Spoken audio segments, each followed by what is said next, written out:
Alrighty, let's see here. 3, 2, 1. Rock and roll. Hey there, everybody. Coach Mark here. So we're just going to do a quick extemporaneous live. This was a little, consider this a program template request for an athlete of mine. He asked me if I could just whip up a nice 3 times a week full body program for his better half. And the idea with this is her target, we mainly want to emphasize glute, hamstrings, and delt development, right? So we can go ahead and just call this one the Conju-GYAT method. So here's what that's going to look like. We have our 3 days already lined up. Now, if you've seen the ebook or the video for Tacitus Vita, we're taking heavy reference from that for obvious reasons. But here's what we're going to do. So day 1, we're going to have a hip thrust as our max effort variation, 2 sets of 10 to 12 in the cable Y raises, 2 RD8 approach for split squats. And with that, we're going to do that with the rear foot elevated. So there's a slight forward lean in there to help emphasize the glutes. Side lateral raises, just 3 sets across, aiming for 50 or more total reps across those 3 sets. 2 RD10 approach for the lat pull downs, and then 2 RD12 for tricep extensions. That would be Monday, for example. Then we'll have a day of cardio. Then Wednesday, we're going to start the workout with 3 sets of 20 each of glute kickbacks. Then we're going to move into a rest pause set on either a pendulum squat or a leg press, whatever they got access to.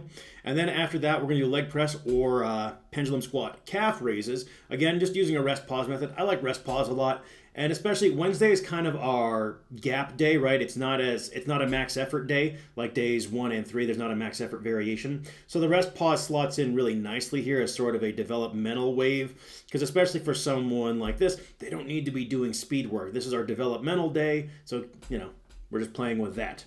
So then after the leg press calves, we're going to move into a row, whatever row variation they like there. 4 sets, 50 or more total reps accumulated. Then some face pulls and cable curls to top the day off. Again, we want a lot of delt isolation here just to help kind of build nice capped delts. That'll pair really nicely with the glute and hamstring emphasis. Creates that kind of nice, silhouette that his better half seems to be looking for with her programming. So there you have it. Now, as far as day 3 goes, we're going to move into a dumbbell incline, probably put that at about a 45-degree incline to start off. And again, we're just going to use a max effort approach there. A rest pause for lat pull downs, a rest pause for hamstring curls, rest pause for adductors, a leg extension 2 RD10 approach, and then some rest pause tricep press downs. And again, you could always mix and match these various accessory progressions based off of individual preferences. I just really like rest pause a lot. And again, when I say rest pause, it's a 5 effort rest pause. So it's reps, rest, reps, rest, reps, rest, reps, rest, reps. And if you are someone who counts set, a 5 effort rest pause is roughly equivalent to 3 sets across. And granted, you certainly could swap this out for sets across if you preferred. Again, rest pause is just personal taste. And as far as what the max effort top set looks like, on a 4-week wave, week 1 is a 10 RM, then you'll drop 15% for 2 sets of 10 to 15. Week 2 is an 8 RM, then it is 2 sets of 8 to 12 after dropping 15%. Then a 6 RM in week 3, drop 15% for 2 sets of 6 to 10. And then in week 4, another 6 RM, and then you're going to drop 10% for 1 set of 6 to 8. Again, the literature shows that hypertrophy occurs pretty equally between sets of, I believe it's 4 and 30 when you equate for effort. I think for a program like this, slightly higher rep top sets are not a bad idea. That we can also get sufficient volume, which I do think volume helps. I think there's kind of a backlash, the idea that 2 sets of everything. Well, maybe not. I don't know. I think this kind of helps split nicely down the middle. And then here, this is just a nice little menu of variations you could choose to swap in and out. So for example, you've been doing hip thrusts for a while. Maybe you're tired of them.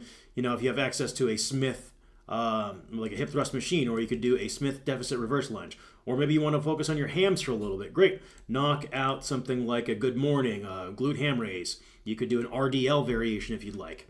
I'm picking variations that are really easy to set up as well. That's why if you'll notice there aren't a lot of big time barbell movements in here. Not that there's anything wrong with those. They obviously build muscle. But I was trying to think low friction, quick setup, get in, get out, keep the workouts under 55 minutes type of exercise selection, and that's why you do see a fair bit of machine work, for example.